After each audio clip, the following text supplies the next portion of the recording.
안녕하세요. 저는 해외 취업의 꿈을 여러 번 이룬 선배 이정은입니다.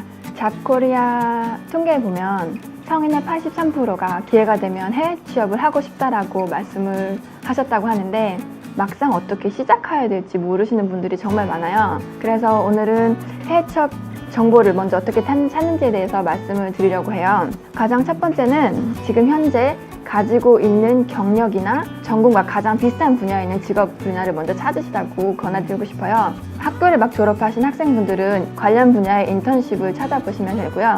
그럴 경우는 그냥 구글에서 마케팅 인턴 캐나다, 마케팅 인턴 프랑스 이렇게 적어보시면 쉽게 여러 가지 정보를 찾으실 수가 있고, 전 세계적으로 그래도 가장 많이 쓰이는 사이트가 두 가지가 있으면 하나는 monster.com, 하나는 indeed.com. 거의 전 세계에 있는 모든 직종, 그 다음에 모든 산업에 대한 현재 채용 공고들을 많이 확인하실 수가 있으세요. 정말 관심 있는 기업이 있을 경우에는 그 기업의 채용 사이트로 들어가는 것이 가장 빨라요. 하고 있는 인사 정책이나 프로그램, 베네핏, 그 다음에 지금 현재 채용 중인 광고들을 찾아보실 수가 있으세요. 한 가지 더 좋은 꿀팁이라고 할 수 있는 사이트가 글래스도어라는 건데요. 그 회사에서 직접 일하고 있는 사람들이 느끼는 회사에 대한 감정이라든지 아니면 인터뷰한 질문도 몇 가지 찾아보실 수가 있으니까 글래스도어에 들어가 보셔서 회사 정보를 찾아보시라고 권해드리고 싶어요. 이력서는 먼저 쓰는 목적이 단 하나예요. 인터뷰에 초대되기 위해서. 그래서 이력서에 너무 많은 거 쓰셔도 안 되고 너무 적게 쓰셔도 안 돼요. 이 사람이 이 일을 충분히 할 가능성이 있다는 걸 보여주되 자세한 얘기들을 인터뷰할 수 있도록, 궁금하게 나를 만날 수 있도록. 먼저 이력서에는 또 들어가야 될 부분이, 항상 들어간 부분이 자기 소개하는 부분, 그 다음에 개인 정보에 관한 부분, 그 다음에 이력에 관한 부분, 학력에 관한 부분. 이 세 가지는 어디나 다 들어가요. 자기 정보, 개인 정보는 가장 간결하면서도 자기에 대한 느낌을 줄 수 있도록 하는데, 그렇게 할 수 있는 가장 좋은 방법이 바로 헤드라인을 만드는 거예요. 나는 커뮤니티 매니저다, 나는 인사 담당자다, 이렇게 해서 이름 아래 헤드라인을 딱 다루시면 이력서를 보는 사람이 이 사람은 마케터구나, 이 사람은 인사 담당자구나, 이렇게 금방 알 수가 있기 때문에 보통 이력서는 한 장에 제일 좋아요. 수십 명, 수백만 명의 이력서를 보는데 3-4장 되면 이미 이 뒤에 장을 보지 않거든요. 이름, 자기 헤드라인, 그 다음에 나머지 정보 한 줄 정도로 적어서. 오브젝티브, 이거는 옛날에는 이렇게 많이 썼거든요. 근데 요즘에는 이렇게 쓰지 않아요. 그 다음에 프로페셔널 서머리라는 이 모든 내용을 다시 다 쓰실 필요는 없으세요.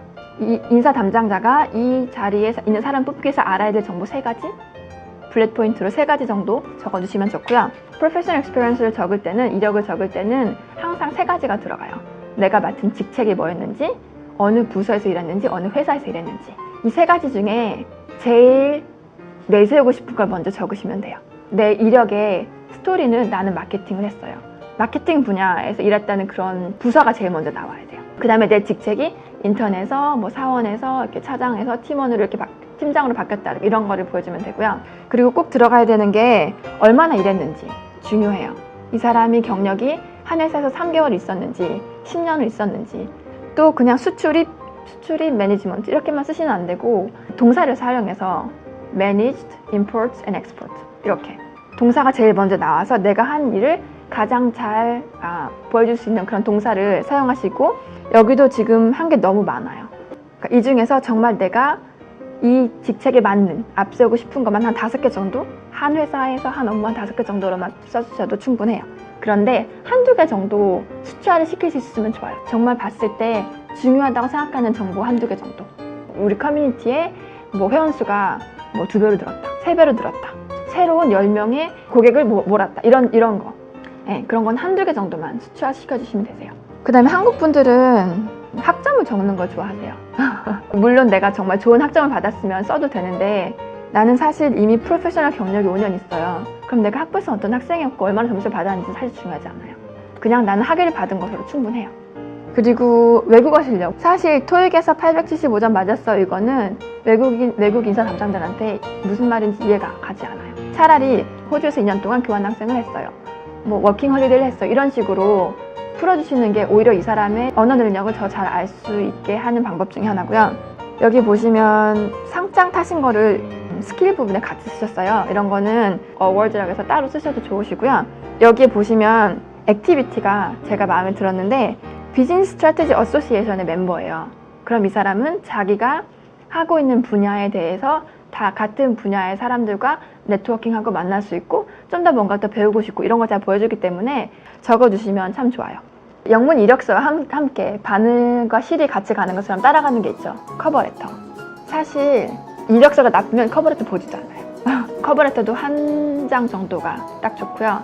3-4달러 정도. 첫 번째는 내가 어떻게 이 회사와 이 직업에 대해서 알게 돼서 지원했는지, 두 번째는 어떤 경험을 가지고 이 회사에 기여할 수 있는지, 세 번째는 내가 어떤 사람으로서 인성이라든지 소프트 스킬을 가지고 또 기여할 수 있는지, 마지막은 정말 얼마나 동기가 부여가 돼서 만나서 인터뷰를 하고 싶다 라는 내용으로 맞으면 돼요.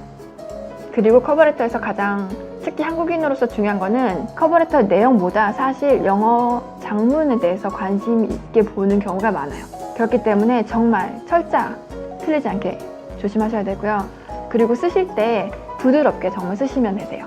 이렇게 해서 인사 담당자가 이 사람 꼭 만나보고 싶어. 그러면 영어 인터뷰를 시작하겠죠. 영어 인터뷰는 한국에서 하는 인터뷰들과 다를 경우가 많이 있는데 개인별로 만날 수도 있고요. 패널 인터뷰를 할 수도 있고 그리고 그룹 인터뷰를 할 수가 있어요. 어떤 인터뷰고 어떻게 진행되는지는 인터뷰 초대받으면 사실 물어보면 돼요. 너네가 하는 인터뷰는 개인 인터뷰니 패널 인터뷰니 아니면 그룹 인터뷰니 내가 어떻게 준비하면 될까 이런 식으로 인사 담당자한테 연락을 하면 얘가 정말 관심이 있구나 준비를 잘하고 싶구나 이런 좋은 인상을 주기 때문에 그렇게 하면 좋고요. 인터뷰를 준비할 때 가장 중요한 것 중에 하나가 회사에 대해서 공부하는 거예요. 이 회사 내가 정말 관심이 있어서 정말 많이 공부를 했다는 거를 알려주는 게 좋아요.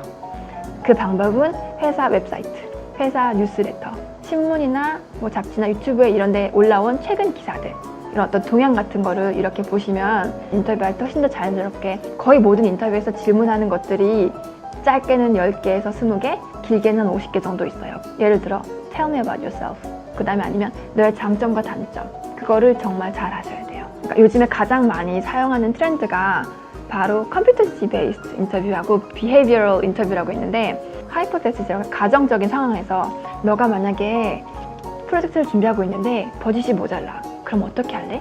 이 프로젝트에 진행하는데 사질이 생길 것 같다 이럴 때 넌 어떻게 할래? 이런 식으로 내가 어떤 행동을 할지 어떤 생각을 할지 어떤 상황에 처했을 때 어떻게 해결할지 이런 거를 질문하는 질문들이 많거든요. 팀워크에 관한 걸 수도 있고 프로젝트 매니지먼트에 관한 걸 수도 있고 그런 것도 이제 찾아서 몇 개는 미리 준비해서 가시면 좋아요.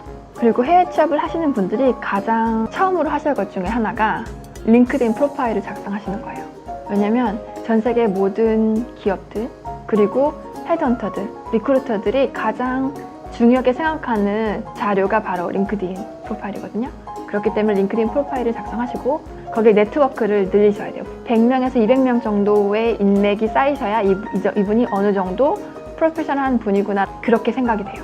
더 좋은 거는 그 분야에 비슷한 외국 친구들, 외국 기업인들 이런 사람들하고 같이 연결하면은 링크드인에 또 잡 알러트가 있어요. 자기가 채용하고 싶은 인재들에 대한 공고를 링크드인에 내고 거기에 또 직접 지원을 하실 수가 있기 때문에 그렇게 링크드인을 활용하시면 좋으시고 또 그렇게 보면서 거기에서 회사들이 원하는 어떤 프로파일들에 대해서 많이 배울 수가 있게 되고 그렇게 여러분의 프로파일을 또 바꾸시면 좋아요. 또 한 가지 활용법이 좋은 것 중에 바로 추천사 대학 교수님들, 직장 상사분들 아니면 고객사라든지 이렇게 해서 아시는 분들한테 영문으로 추천사를 받으시면 좋아요. 마지막으로 제가 한 가지 더 말씀드리고 싶은 게 Shoot for the moon, even if you miss it, you will land among the stars. 목표를 높게 잡으시고 달을 가지 못하신다면 옆에 있는 별에는 갈 수 있도록 희망과 꿈을 가지시고 도전해 보시기를 기원할게요.